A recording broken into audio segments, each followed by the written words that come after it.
Coming up on this week's episode of Flashtalk here on FanDuel Sports Network, baseball head coach Jeff Duncan talks about the team's recent 12-game winning streak. Men's golf head coach Jon Mills talks about the team's recent success. Softball head coach Jessica O'Donnell talks about what her team needs to do to scrape across some MAC wins. And finally, track and field head coach Nathan Fanger talks about the rest of the spring outdoor season. All that and more coming up in a flash.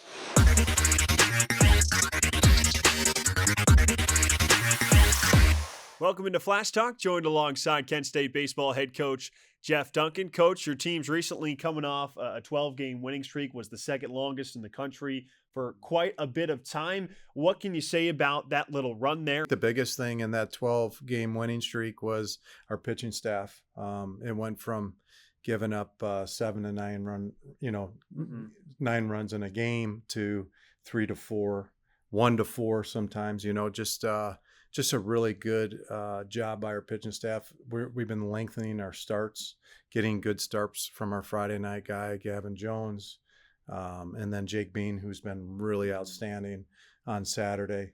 And then on Sunday, really Rocco Bernardina coming in a long, I would say a long sprint after Chalice on Sunday. So, and just from a pitching standpoint, and then obviously when you get good quality starts like that, it makes your bullpen better too. Caden Leonard and, of course, your closer, Peyton Carrico. How much of a luxury is it to have those two guys? Super reliable, super confident guys that throw strikes. They don't beat themselves. They're going to challenge hitters with, in Peyton Carrico's sake, 3 pitches, fastball, slider, change, and Lenny's basically fastball, sinker, slider. And both very confident, older guys that have had a lot of experience, and they're very comfortable in their own shoes in those types of situations, because those are high risk situations generally. Hayden Yasick just recently won MAC Player of the Week, big home run this weekend against Miami. Also had one on the road in that victory. You guys flew the flag, a road victory over Ohio State. What can you say about him coming in and really not missing a beat? He's got to be arguably the best hitter in the league. From a standpoint, I think he's got a bright future too in this game. I do. I think he's got another level in front of him at the pro side. If I'm a scout, I'm drafting that guy because he makes adjustments very quick. And that's what big leaguers do. So he's very advanced, doesn't swing and miss a lot for a guy that has a lot of power. And I mean, honestly, he could easily have 15 home runs this year, but in the last, because he's been swinging the bat really good the last 3 weeks, and we've been playing at Central. The wind blew in really hard, and same thing at Miami this weekend. He probably could have had 3 home runs this weekend at Miami, and he probably could have had 3 or 4 against Central. So and he hit one yesterday. Kind of against traffic too over the scoreboard. So just an incredible hitter, uses the whole field, can hit fastballs, can hit sliders, can hit changeups. He's proven to do it all.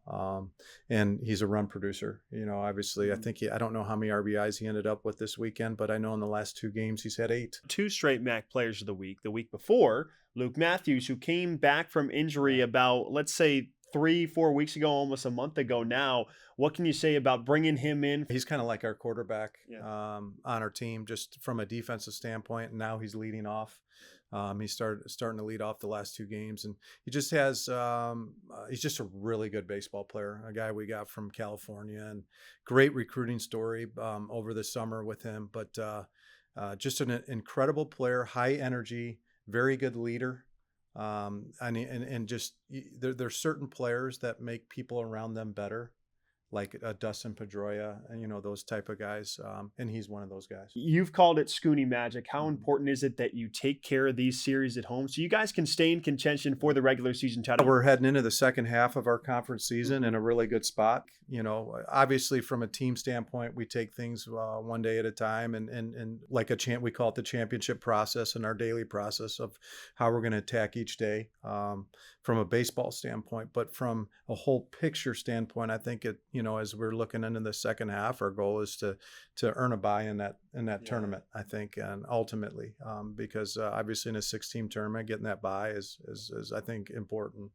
Not if we don't get it doesn't mean we can certainly navigate through that, but I think that's kind of our long-term goal here is going to the second half of this regular season is earning a bye in that tournament, and that's what certainly we're going to strive for. But ultimately, not coach speak here, but we're honestly taking it one game at a time and continuing to get better as a team.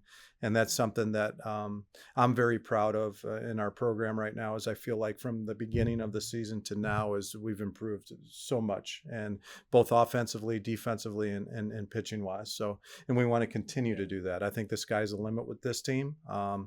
And I think, we'd like to get to an NCAA tournament. And home this weekend, Thursday, Friday, and Saturday against Ohio. Coach, thanks for the time. Yeah, thank you. For every just one more mile to your next ace on the court, when you have a sports-related injury, Cleveland Clinic is here. For our Cavaliers, our Guardians, and athletes at all levels, our sports medicine team helps keep you in the game. With expert diagnosis, personalized sports therapies, and game-changing surgeries.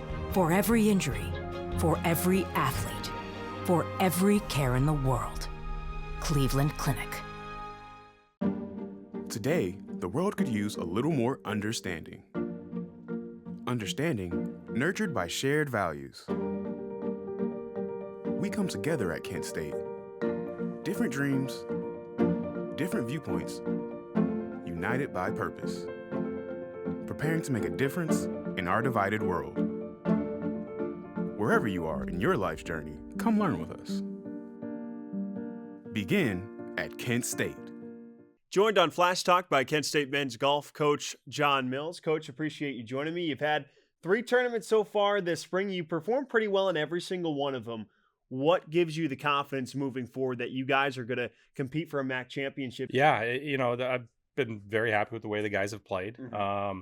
Even after that date, and we showed up in the first event in spring in Mobile and finished second, lost by 1. So it was, they've continued that golf, and right now it's just about going into back-to-back events at Ohio State and taking some of that momentum in and competing to win those and putting us in a good spot to go into the MAC championship. You've had 2 freshmen, Coach, that have really stood out throughout this 24-25 season. One of them being Nolan Haynes. He has really improved his play, especially into the spring season. What have you seen from him that has allowed him to continue to rise in his game? I think consistency. I think, and that paired with confidence. I think as a freshman, you never know what you're gonna, what to expect. And I think he came in with a high level of confidence, and it kind of showed on the golf course. And he is determined. He works really hard, and it's good to see it kind of pay off. The other is Isaiah Ibid. He's been one of the best golfers in the Mid-American Conference all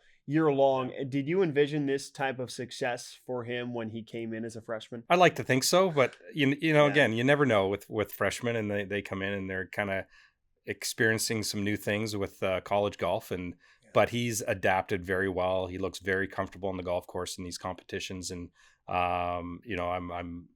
the way he's played to this point, I expect him to keep pushing the envelope on how good he can play. We can't forget about one of your top seniors. I call him Mr. Consistent, Jordan Gilkison. Yeah. What has he meant to the Kent State golf program over his 4 years? Oh, he's meant a lot. He brings in again some of that confidence. He's become a great leader over the years, just with his everyday, how he practices, how he plays, and it's someone for the freshmen to look up to and learn from. And, it's amazing looking back his time here, and it's amazing that it's actually almost over. But, I expect him to finish off here pretty strong. Your next 3 tournaments are all at 3 different courses, but they're all in Columbus, Ohio. Yeah. How do you try and adjust a little bit to the cold weather? I know you told me right before this that your golfers are used to it, but it is a little bit different considering you played in warm weather all spring so far. Pretty much everyone on our team, has grown up with this kind of weather, and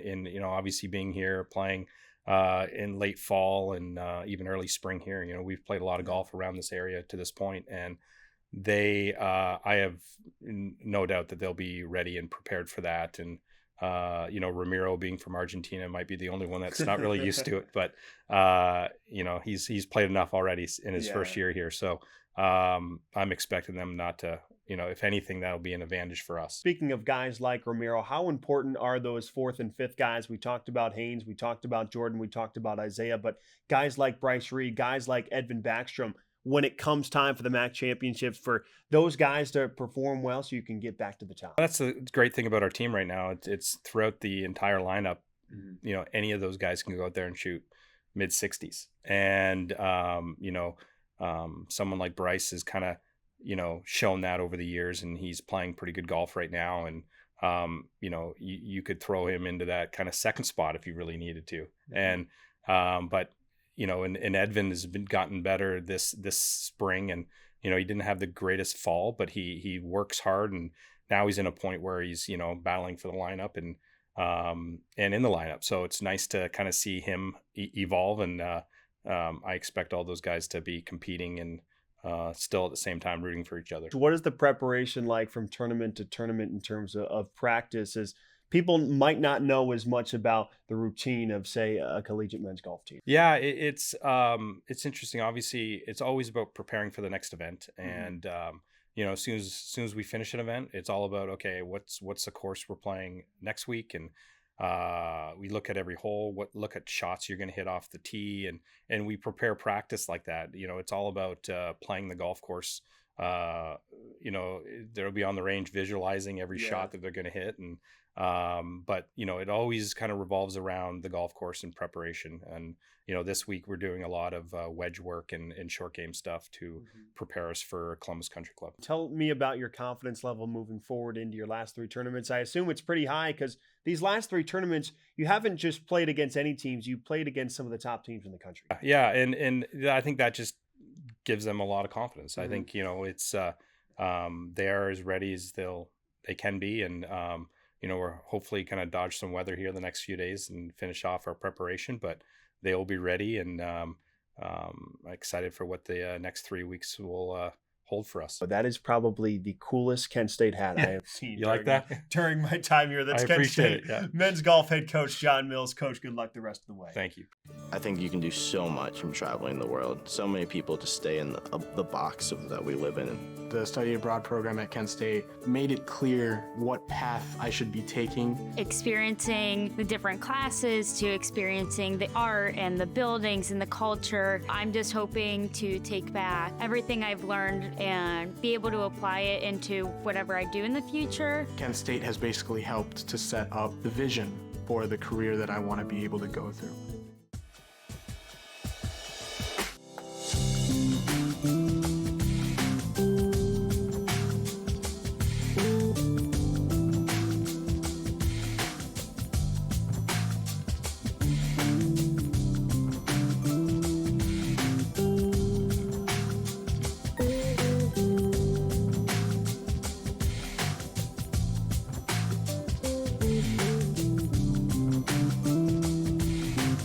Welcome into Flash Talk. Dane Richardson joined alongside Kent State softball head coach Jessica O'Donnell. Coach, appreciate you joining me. And I know coming up this weekend against Northern Illinois, you have senior day. So tell me a little bit about this year's senior class. It's bittersweet. I'm sad to have them, this is their last time really being at home.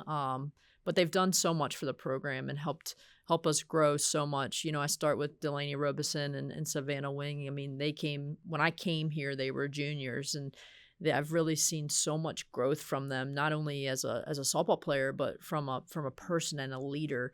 I just love coming to work every day with them. I can say that they've always worked hard, were invested, no matter what the results were. They continue to show up and give their very best to the program. That means so much to me. And then again, just to stay in this nature of college athletics, just to stay with the program, to trust me, to trust the process. And I just love the relationships that we've gained, and love what they've done with the program and the legacy that they're about to leave.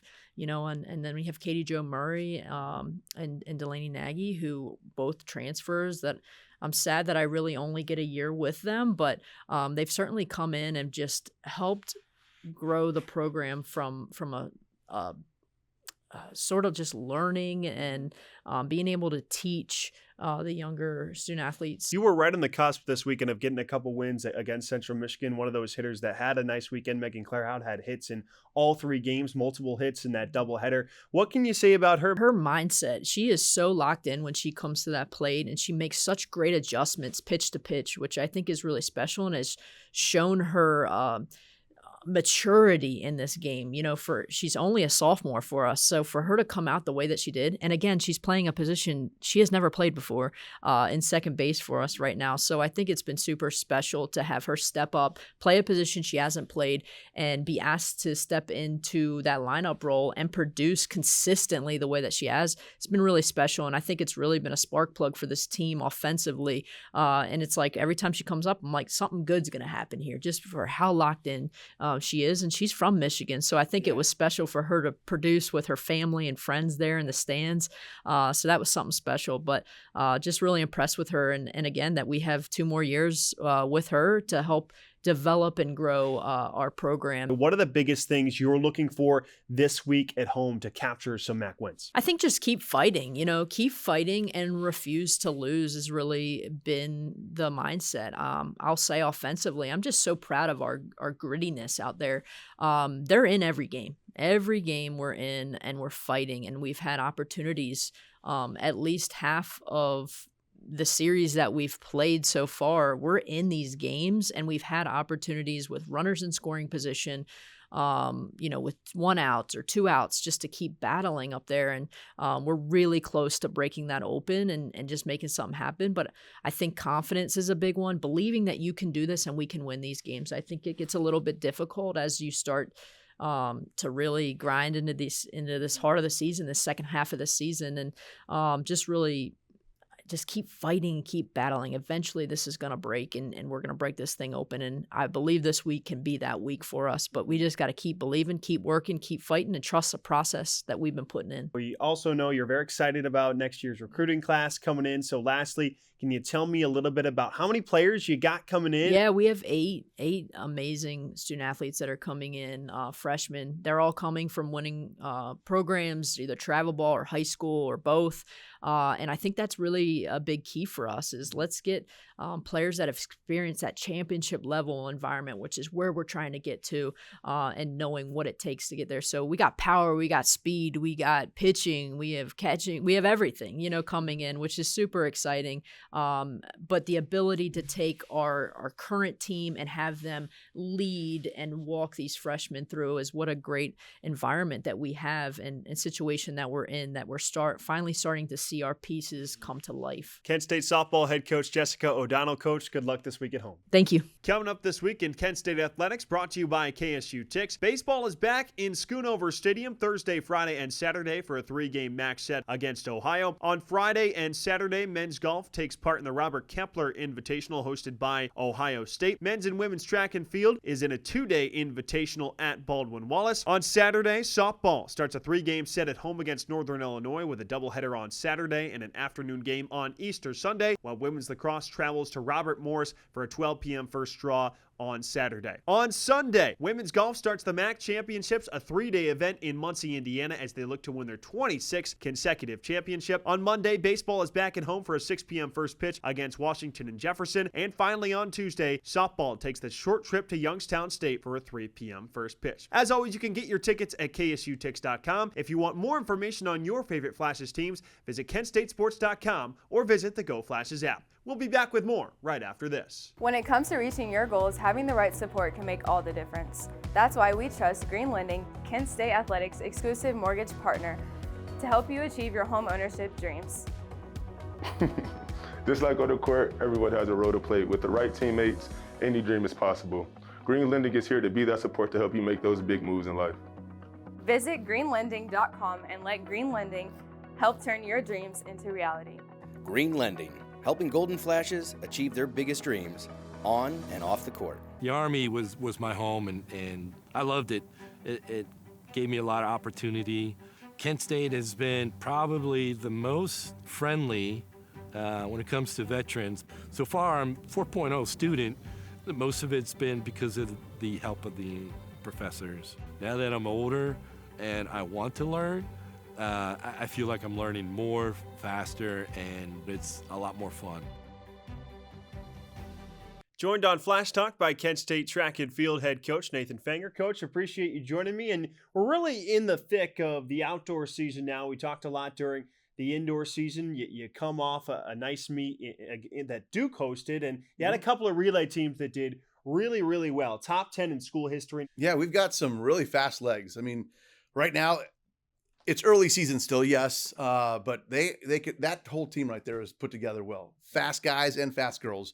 We still even actually had some, I would call them sloppy handoffs, but not necessarily connected handoffs, but they still were able to put a time together and watch them come through. It's nice to have the competition. When you have that competition pushing you, that can pull some good stuff out. Donovan Crawford recently posted a personal best in the hammer throw a couple meets ago. I know you're a throws guy. How has he kept on improving in that area? He won the indoor weight conference championship for indoors, so we're doing some transition.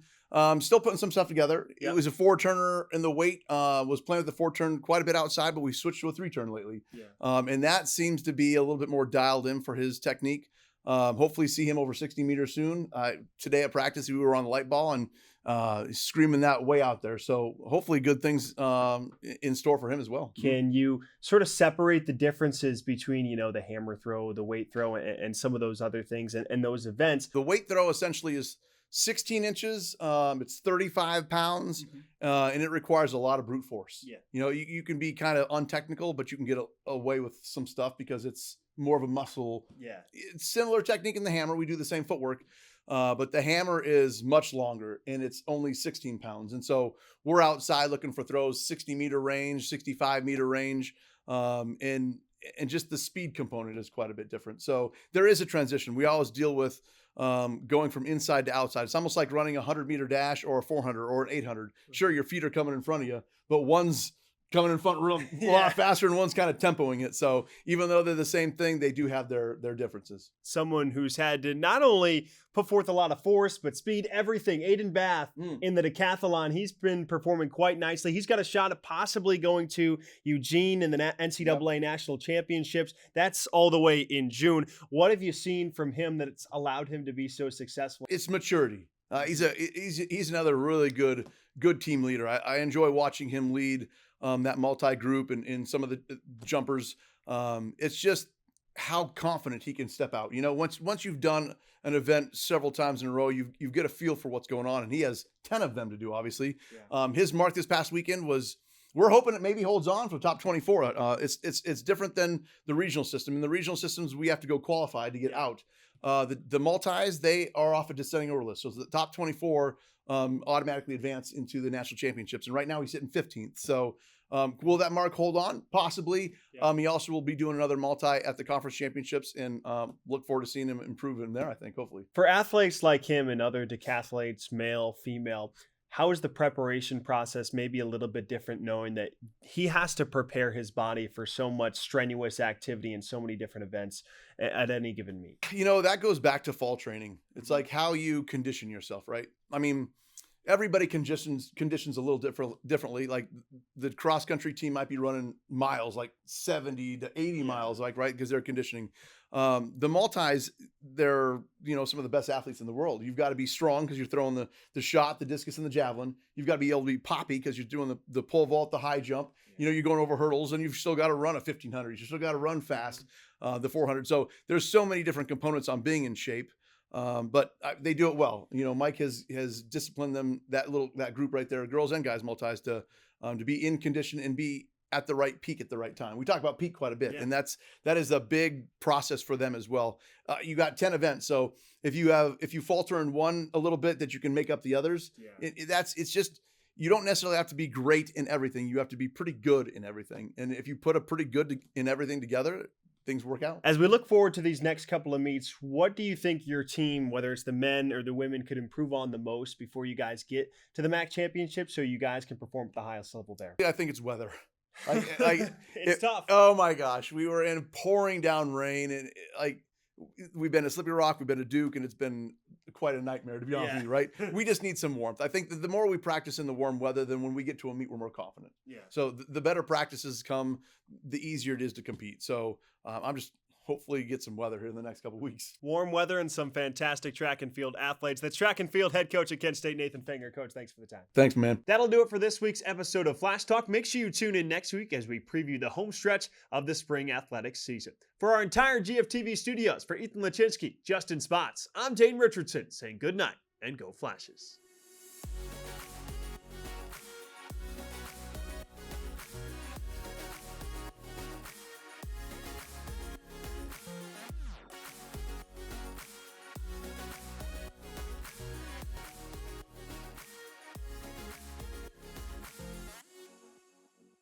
As you know, Kent State Athletics, our basketball team has historically been a huge part of our athletic department. We have a winning tradition. We always bring a great game. But in today's day and age, the basketball game itself isn't going to entice the average fan. We really need to come over the top. We need to do these exciting things like they do in professional sports. And without sponsors or partners like Ken Ganley, we wouldn't be able to afford to do like tonight, the esports night with the Ken Ganley game room. Also being able to do the $10,000 putt at halftime that they're supporting. So those types of things help us advertise and get out into the community and maybe reach people who are not just the average basketball fan. They also help us out off the court. So many of our faculty, our staff, and our coaching know that they can go to Ken Ganley Chevrolet, get themselves a vehicle in a short amount of time without having to shop everywhere. They're so important to us on so many levels that we're just so grateful that they're a part of our family, and I don't know how we would live without them.